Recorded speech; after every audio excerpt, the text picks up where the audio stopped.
So thank you all for attending. It's so fun to have a webinar with some friendly faces. I think most of you know me, Elaine Shanley with Finance Forward.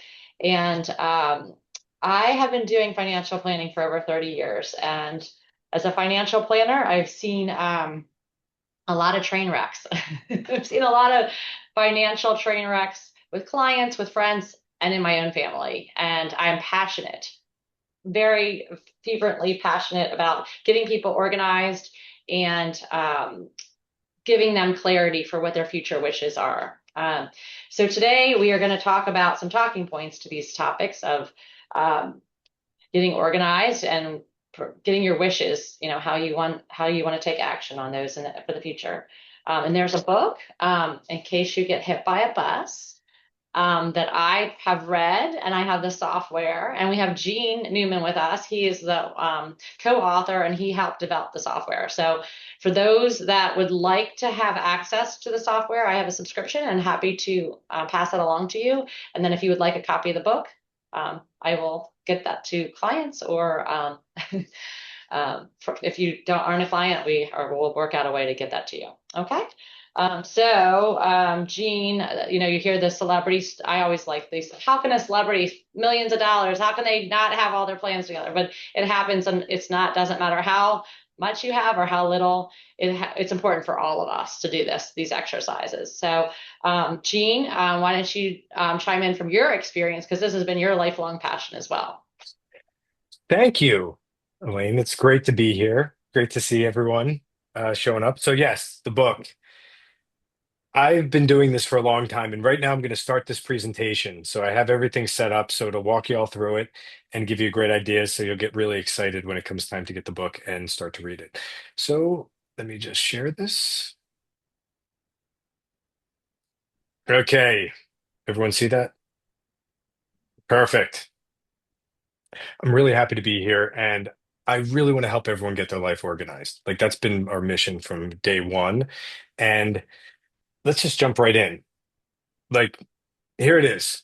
Here's the entire book laid out on a wall around a year before I wrote it with my co-authors, Abby and Adam, who were also my bosses at the time. Once we hooked up with our publisher, Workman Publishing, they were best known for What to Expect When You're Expecting and a book called I Will Teach You to Be Rich, among their amazing catalog of books.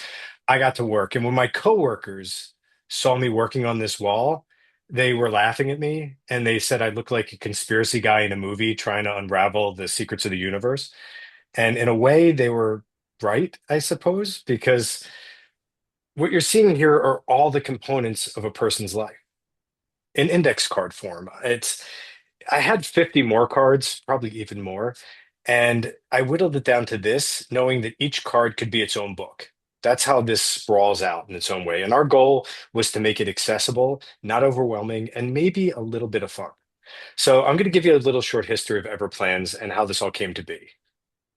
When Abby Schneiderman, she's co-author and she's one of the founders of Everplans, she was planning her wedding back in 2010, and she was using online sites like The Knot and other resources. And then for some reason, she never really clarified. Her mind went from marriage to death. Like, I'm not gonna, I never speculated as to why that was, but she wondered what's next. What other big life stages are there, and what resources are there to go through those life stages? And she started researching, and she found there's plenty of resources to have birth of a child, to buy a home, to send kids to school, plan their finances and retirement. But then after retirement, she realized there wasn't really any more resources. And she didn't think it seemed right that the only unavoidable life stage, death, didn't have any helpful resources or tools to guide people. She mentioned this to her friend and colleague at the time, Adam Seifer, and they got to work. They started creating articles about these topics, like how to create a will, what to wear to a funeral, how to name a healthcare proxy, what a healthcare proxy even does. And Everplans became the result. And it grew quickly, proving that people were interested in this type of information. And not long after Everplans started, Abby experienced a tragedy, and it would change the trajectory of her family and the company forever. Because her 51-year-old brother, Doug, he was killed in a head-on collision by a driver who was impaired driving on the wrong side of the road.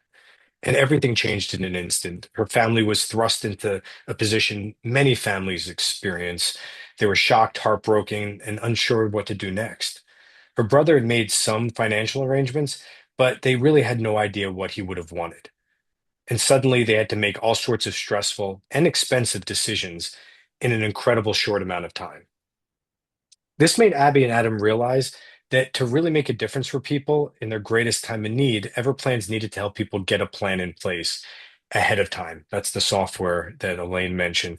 That way, if a tragedy or an emergency struck, their families would have access to everything they needed. They began building the planning platform. That's when I started. This was back in 2013. It's so long. I can't believe it's been that long. Sometimes it surprises me. And I came aboard because I wanted to make the topic a little more accessible, a little more less dense, and again, a little more fun. And this book is a culmination of everything that we've learned, and it will empower and inspire everyone to get a plan in place. And when we started writing this book, it was right before COVID hit. And we obviously didn't know the world would change in the way it did, which is what we address in the book's introduction. Now, here's a picture of Abby, Adam, and me celebrating the announcement of writing this book. This was in February of 2020, almost a month to the day before the world shut down. And I mean, look at it. I mean, we were just so young, so hopeful. There wasn't a mask in sight. And when we were doing it, we wanted to address this new world that we were entering. And I'd like to read an excerpt from the book, from the introduction, just to set the stage. So, for more than 10 years, we've been obsessed with helping people get their lives organized in case something unexpected happens.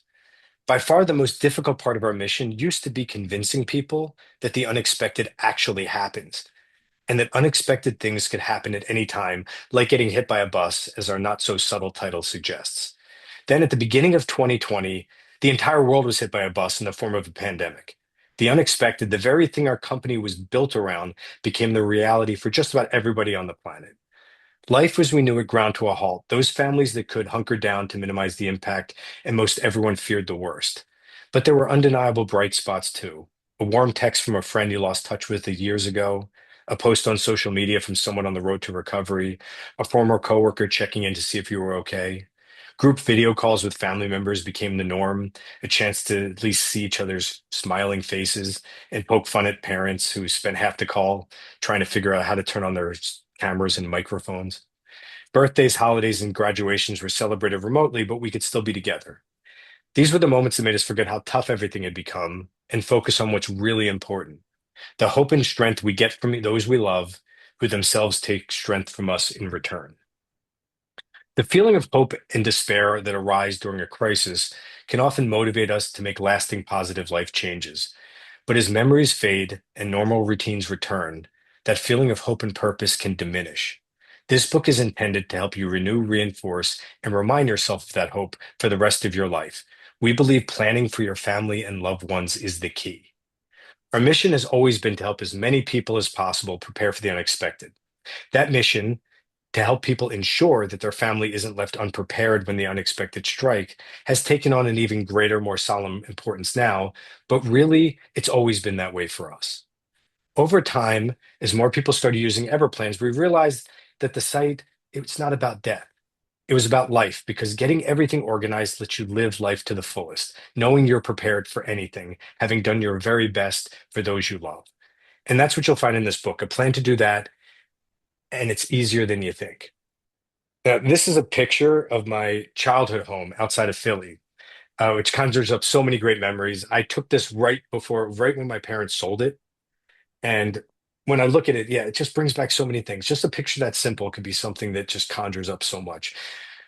And I'll get back to the excerpt before I get all misty and emotional. So, speaking of loved ones, here's a good question to consider as you get started. What's important to you? Most people simply say family, but we want you to go deeper than that. What's really important to you? It doesn't have to be one thing. Our lives aren't that simple. It might be something that hurts a little or makes you uncomfortable to think about, because being challenged can spring us into action. We all have different motivations. Maybe you witnessed the chaos a friend experienced after the death of a family member and don't want your own family to suffer the same fate. A parent might be terrified at the prospect of their young children being raised by an unfit guardian or worse, in foster care.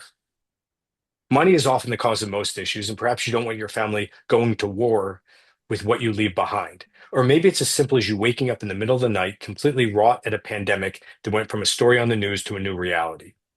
Once you have a clear vision of your purpose, think of it as a picture-in-picture box on a TV following you around throughout the entire book. This picture might have an image of your kids, your spouse, your partner, your siblings, your puppy, or a person you loved who's now gone. When you get discouraged or overwhelmed, take a second and visualize that image in your head and repeat this mantra. This is why I plan. Now that you know where the book's coming from, I'm going to give you the framework in which we help you get your entire life in order without losing your mind. So the book, it's broken up into three levels, and each builds on the last, helping you gather and organize all the stuff you already have, all the things you need or want, and ways to add personal touches to truly make it yours. Every task we cover throughout the entire book features a plan of attack, which tells you exactly how to get that thing done, how long it should take, and an estimate of the cost if there is any. There are other elements scattered throughout each level, primarily in the form of side missions, where we cover things that may or may not apply to your life, such as if you have young kids, care for aging parents, have pets or a small business, and a bunch more. We also have three break time sections that cover when you should update your plan, how to have difficult conversations with family members about planning without emotions running wild, and the unfortunate consequences your family and loved ones will face if you don't do any planning. Even though the book covers every possible component of a person's life, it's all broken down into easy to digest pieces to prevent you from getting overwhelmed. I'm going to give you a brief overview of each level so you know what to expect. So let's begin with level one. Now, we start things off by helping you get all the following things in your life under control, which include a system for managing all your passwords and your secret codes, your money and assets organized so that you don't have a panic attack, an instruction manual for your home and vehicles, a decluttered address book where your most useful contacts rise to the top. If there's one thing we mention in this book repeatedly, it's passwords. It's almost comical how many times we mention them, and we have no regrets because they become such a vital part of our lives in so many ways. Now, the average internet user has more than 255 accounts, according to password manager NordPass. To give you an idea of how much this has grown, when we wrote this book in 2020, that number was 130. Who knows how many more we're going to have in the next few years? And each one of those accounts requires either an email or username and a password. And so, how do you think most people keep track of all of them? Well, according to a Pew Research Center study, 65% of people say they keep them all in their head. Yes, that's right. Memorization is the dominant method, which means everyone else is either a super genius, because I really can't even remember what I had for dinner last night, or, you know, they're reusing the same passwords, which we know is always asking for trouble. Beyond the password issue, unlike physical possessions, digital assets aren't obvious. Unlike a painting or bicycles, they're not just sitting around your house, and they can be overlooked or lost or rendered inaccessible if you don't get them organized. And when I'm saying digital assets, that's hardware and software. This includes your phone, computer, or tablet, as well as everything else online or in the cloud, social media, shopping, entertainment, benefits, rewards, family photos, videos. I mean, it's so many more. I won't get anyone like in a panic over that. But when you think about it, it's so much, and it's just sitting there invisible. This is referred to as a digital estate plan, and we cover it from multiple angles throughout the entire book. And I don't want to give any spoilers away and ruin any surprise, but we start the book with passwords and we end the book with passwords. They are just that important these days. And Gene, another important, don't you think people get stuck here? I think people have a hard time moving from this first section. They get overwhelmed by all of it and they have a yeah, hard time getting to do the other planning. Do you see that? I do. And that's what's interesting, because with passwords, a lot of times, if you're using a password manager or something like that, you feel a lot more at ease. And we could circle back, because I'll tell you the one thing everyone always asks after I finish this, everyone always is like, what do I do about my passwords? And it's true, because if you told me I had to help someone get organized, they said, you have 10 minutes to get this person's life organized. I'd say, okay, where do you keep your passwords and how do I unlock your phone? And from there, so everyone in your life, if you don't know, if someone does not tell you that, or you don't have it, even if they don't want to share it with you right now, writing it down and putting it somewhere is vital. Because once you're locked out of these accounts, there was a time you'd see your bills stacked up on a table, they'd be in a drawer, they'd be somewhere. That time is gone. Most people, there was something that didn't make it in the book, but I did a survey of everyone at the company, and I said, who here still gets a paper bill? And everyone's like, I don't get any. I get none. I don't. And one person said, you know what? My property taxes, they still do it paper where I live. That's the only thing I get paper through the mail. That's the only thing someone would find. The only trace of paper in my life would be this. And it shows that now every account, it's become so much easier because I do remember a time when I'd sit down with my mom and she'd have all her bills out and she'd like parents would be going through and saying, this is how we pay the phone, this is how we pay for TV, this is how we pay the water. And that doesn't happen. It's all invisible now. Most people don't even know how it's done. And usually it's people sharing half the load of housework if there's a couple, or if you're doing it all yourself, who could step in and take that over? And that's why it becomes important. And another aspect, speaking of the home, another aspect in level one is how important your home is to run, as well as important contacts in your life. Again, important contacts on your phone. And I want you to stop for a second and think about all that goes into running a household. This is one of our favorite illustrations from the book because it shows just how menacing a house can be if you don't know the ins and outs. I mean, from mortgage or rent to the routine maintenance to utility bills you pay on a monthly or yearly basis, a typical household can have more than 15 utilities, vendors, or services associated with it. I personally, now that I think about it, it's probably a lot more than 15, but the ones that you call every random time, like you need a tree taken down or something, you're not calling them all the time. But when that tree is going to fall over and hit your house, you better have that number handy and get someone over pretty quick. And it doesn't even include how it's financed or quirks that only you know about, like does part of the basement flood after a heavy storm? Now, imagine your family trying to piece all this together without you around to help. Do they even know where you keep the deed? Do the utilities in your name need to be canceled or transferred to someone else? If a pipe bursts, is there a trusted plumber to call to get the job done that's not going to rip you off? What about maintenance and care instructions for the car? There are dozens of things you figured out over the years to help your home operate smoothly, which is why in the book we explain how to create something called a home operating system, which is a helpful and easy to compile instruction manual for your home. And interestingly enough, that picture I showed of my parents' home, I kind of use that because my dad is very on top of like creating everything for his home and how it ran. So it really helped it understand. So when they did sell it, he had this entire folder that he left behind with all warranty information, things about water, things I think very few homeowners do when they sell a home. Usually they sell it and they move on. And having all that together really taught me the lesson of how to take care of your property and how to really run it. But it doesn't not be overwhelming and so precious about your house, but knowing this is how it goes. And when there's an issue, you could just pull it up. And we also provide a system to help you get all the important context in your life organized, which can help your family in so many ways, whether it's for something routine, during an emergency, or when it's time to settle your estate. And that's another thing we mentioned, going through your phone and just looking at your contacts. There's so many contacts I have in my phone that I have no idea who these people are. It might be one person that you called up to check out a driveway one day, and now it's numbers in my phone for the last 5 years. So those types of things, if your family's looking through it, are they gonna be calling up random people wondering who they are, and they're not even gonna know who you are? So that's something that's important. And you'll realize that when you're reading this book, level one is about getting what you already have in order. As we move on to level two, you'll notice you start adding more elements to the mix. Because level two includes some of the more traditional aspects of estate planning, as well as a deeper dive into your digital world. Here's what you're going to have accomplished when you finish this level. You'll know how to get a will and power of attorney in place, plus information on setting up a trust, how to organize all your bills and debts into a neat, non-depressing pile, how to compose what we call a personal medical journal and learn everything you need to know about advanced healthcare directives. And you'll have brought order to every digital account and service you use. This level can appear stressful because it involves things that seem complicated, but we demystify it all and help you understand why making these decisions will eliminate stress from your life. And I'm going to use two personal examples from Adam's life, Adam Seifer, the other co-author, one involving a will and another involving healthcare directives that really brings it all down to earth. Now, this is Adam's wife, Carrie, with her father.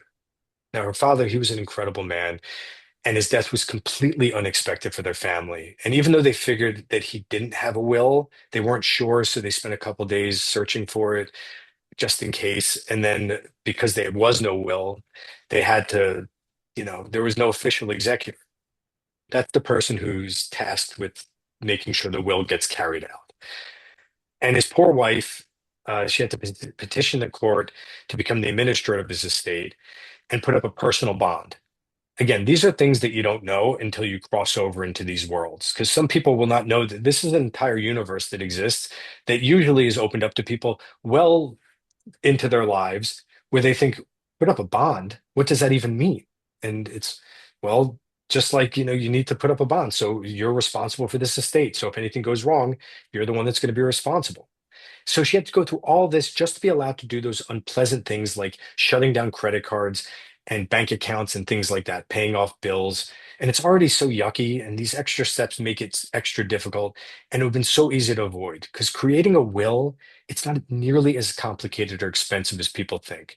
There are tons of free or inexpensive options online, and they cover the basics and can help you get something in place.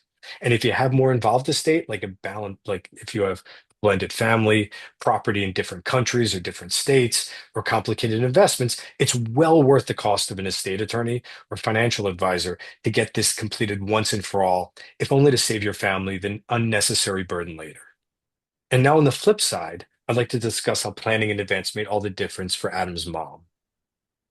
Now, this is Adam's mom, Adam and his mom, Joan. And here's where I talk about the importance of medical directives, which are often called advanced, or it's called an advanced directive. An advance directive at its core is the combination of a living will and naming a healthcare proxy. And it can sometimes include something that you may have heard called a DNR, do not resuscitate, and a PULSed, which again, those are more advanced things that you fill out with a doctor. But for our sake, talk about a living will and healthcare proxy, the importance cannot be overstated. And Adam experienced this with his mom. She unfortunately died of cancer at the end of 2019 after, it was a really tough battle, and he was fortunate enough to have taken the time several months before to sit down together with her and his dad and straighten out her living will and healthcare proxy. And they did his father's while they were at it. And they discussed what was really important to her.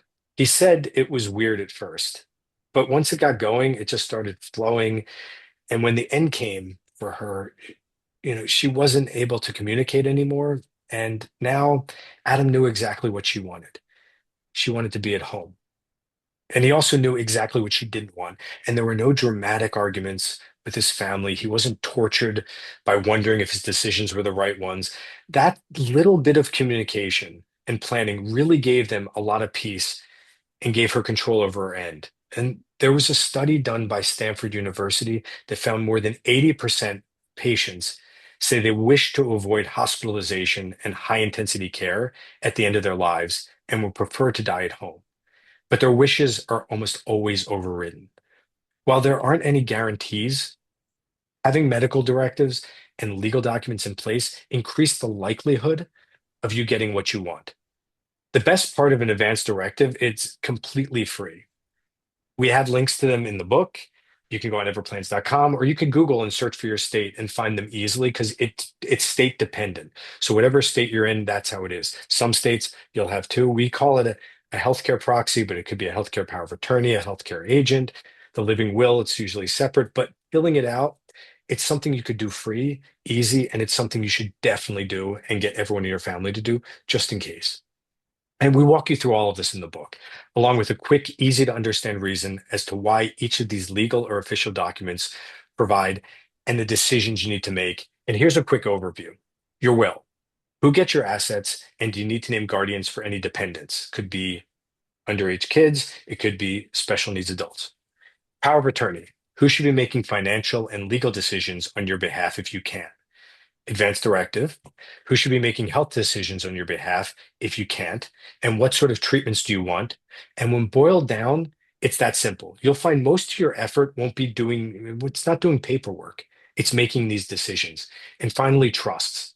how to protect assets, and even what trusts are in the first place, because they can get complicated. And that's when you want to talk to a financial advisor and a financial professional, because that's something that could be very beneficial. But before usually you get into that, we want, for us, we want to be simple, but that's why we love working with professionals and we love them getting involved because they could figure out, is this something you need in your life?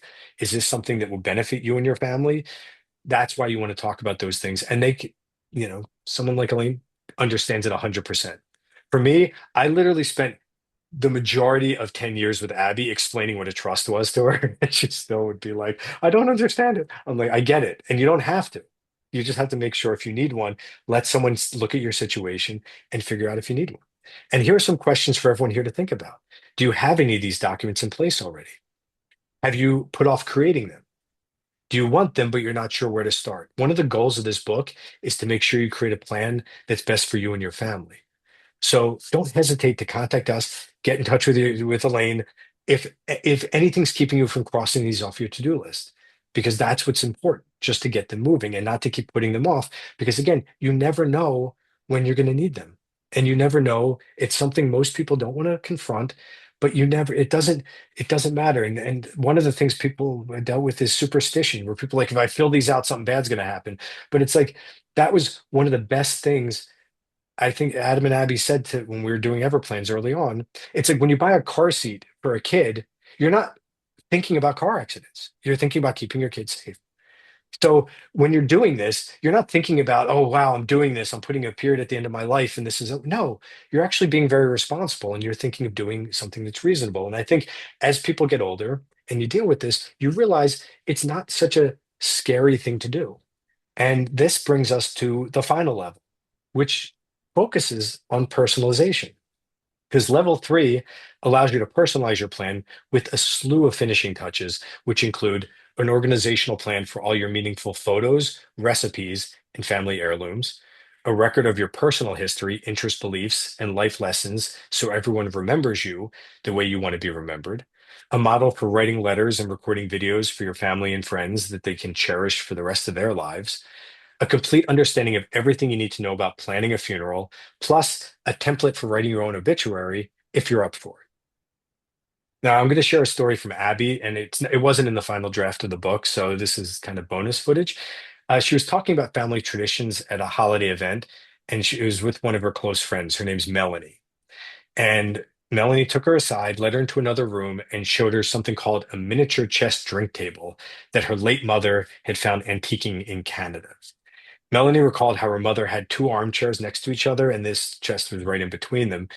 And when they were cleaning out her stuff after her mom passed, she found this note, and it says, "For Melanie, little table, to Melanie, much love, mom." And she also left a note on the back of a Salvador Dali lithograph that said something like, "My only Dali from my only Mel." And the miniature table and Dolly were beautiful, and the notes, they make them so much more meaningful. And this is a beautiful way to express love and say goodbye. But it doesn't have to be a surprise. While the table and the lithograph are safely in Melanie's possession, what if she didn't find the note? Because sometimes when people are cleaning out a parent's house, they're grief stricken, and maybe someone isn't paying attention to this stuff, and things that could have meaning could easily get discarded, things that have a story to tell. And the same goes for a family member swooping in and taking everything, especially if they think those items have value. And the person we work closely with told us how an in-law looted all the classic furniture from a deceased parent's house before anyone even had a chance to claim anything. And while this was years ago, it's still a minor point of contention among the family. It's one of those things that when people look, they're like, oh, that's the person that took all those stuff, remember? So that's how things, we all know with families, that's how things kind of build. That's how things start. And anything you can do to prevent possible conflicts in the future, it's always a benefit, especially if it only requires some paper, tape, and a few post-its. And then here's the thing I learned. The thing at Everplans is everyone was like maniacally obsessed with food. That's all they talked about all the time. I mean, as a person, I was like, yeah, I like to eat, but these people love to eat. And it got to the point where I said the recipes that Adam and Abby have were amazing. And I said to them, I want you to include recipes, like word for word, how you store them in the book so people know how you could pass on these for, life. But a lot of times these recipes are their family heirlooms. There's something that people that again could disappear. People have either note cards, a lot of it's done digitally now. So I said, put a recipe in word for word, and we're going to put it in the book. And Abby shared something sweet. It was her mandelbrot recipe that was her grandmother's that became her mom's, and they've all tweaked it over the years. And you could see her here. She was with her sister, showing her daughter Danny how to make it. And Adam went a more savory route. I mean, this guy took his chili very, very, very seriously. I mean, it's taken him almost 30 years to perfect. And it's in this right here, this photo, it's in his favorite yellow pot that was from his grandma. And it's in a cool, he has his recipe in a cool Excel spreadsheet that automatically recalculates the ingredients based on the number of people you're serving. That tells you what type of person Adam is. Like he has this chili recipe, sounds so cold. And he also has other tips in there, which is like don't rub your eyes with your hands after you handle peppers, things like that. And the notion of passing along highly meaningful family recipes plays into a host of other aspects we include in the book that helps you keep your legacy alive. And you think of all the personal lessons, tips, and knowledge you'd like to leave behind, whether it's information about your family history, things you loved about life, or lessons you want to pass on to future generations. Technically, this is called an ethical will, but in the book, we call it Spill Your Life. And we broke it into 6 rounds so it feels more like a game show. And this stuff might seem obvious, but when you're answering them, you'll realize how many of these questions do you wish you could have asked someone who's no longer around? And along these same lines, here's something I'm sure we can all agree with, which is helping others. Giving to charity is great, as is devoting your time to a cause. If you've been a big brother or sister, you've answered phones for a telethon, you've regularly volunteered for events, or you've donated money or time to institutions you're proud to support. Perhaps you've even gone a step further and you've allocated money from your estate to make sure the money goes straight to the right place. These details should be clear and direct so people you leave behind know to support these causes in your honor. And this brings us to the final part of the book and the inevitable part of life, the end. And I wasn't kidding when I said we help you write your own obituary. We include 4 templates from small all the way up to supersized. But before this, we walk you through every aspect of planning a funeral, including what needs to be done if you opt for burial or cremation, several ways to set money aside, and how to add personal touches to the service so you get the funeral that you want. And this may seem like a personal topic, but can also be viewed as a practical discussion to have with your family. Otherwise, it could become a rift that looms over a family like a dark cloud. For example, what if one sibling thinks a parent wanted to be cremated and the other thinks the parent wanted to be buried? Emotions are high, the clock's ticking, and a decision needs to be made. Do they go to court? Does the loudest sibling win? This might not even be about the funeral. It could be other issues that have been simmering for years and boiling over at the worst possible time. No one should ever be in that position. So please make the decision for yourself and have that talk. It might be uncomfortable, but the alternative is worse because communication is central to almost everything we cover. Because sharing this information with others is what makes a plan complete. We also know it can be tricky to talk about some of these things with loved ones. Talking with family can be littered with emotional and sometimes suspicious landmines. When topics include money, medical issues, or death, it could be even more terrifying. Consider for a second that people would rather talk about no longer being on Earth than their finances. This Wells Fargo study, it was pictured here and included in the book, also revealed that although people aren't comfortable talking about money, it's one of the biggest stresses in their life, often causing sleepless nights. And we offer plenty of tips on how to eliminate the fear and stress from these topics and break the ice to get your family talking and planning together. Now, this barely scratches the surface of what we cover. I know it seems like a lot, but it's laid out in a way, and we can't wait for you to read and get your own plan completed and just out of the way. And if you think this book or planning isn't for you, there's one final story. Because before Abby started Ever Plans with Adam, she was explaining the concept of the company to her parents. And her dad fancied himself an expert planner, and he said, "All my legal documents and important plans are with our estate attorney." Then Abby's mom interrupted, saying, "But wait, Milton, who's our estate attorney?" Yeah, you might have a folder with legal documents and instructions or a file with an attorney, but our lives are made up of so much more. Plus, if no one knows where it is, it could be as if you never did it at all. The first step is getting started, and this book helps you do that and so much more. So thanks for having me, and I'd love to answer any questions you may have. Thanks, Gene. It is a packed book of different things, and I think it can be overwhelming for people. Just, we have complicated lives, and Yes.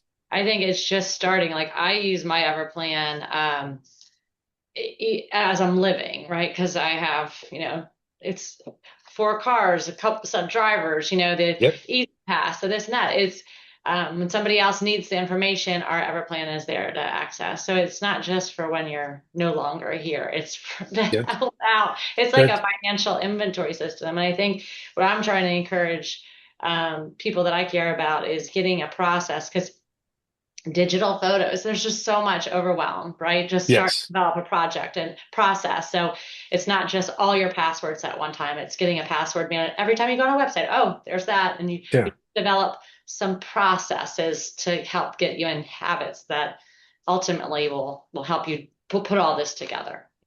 Yeah, people don't want to. That's the main thing. We ask, like, how do people, we go through how do people organize passwords? And I always think there's in your head, which is just crazy. I mean, that's just not the right way. But some people write them down.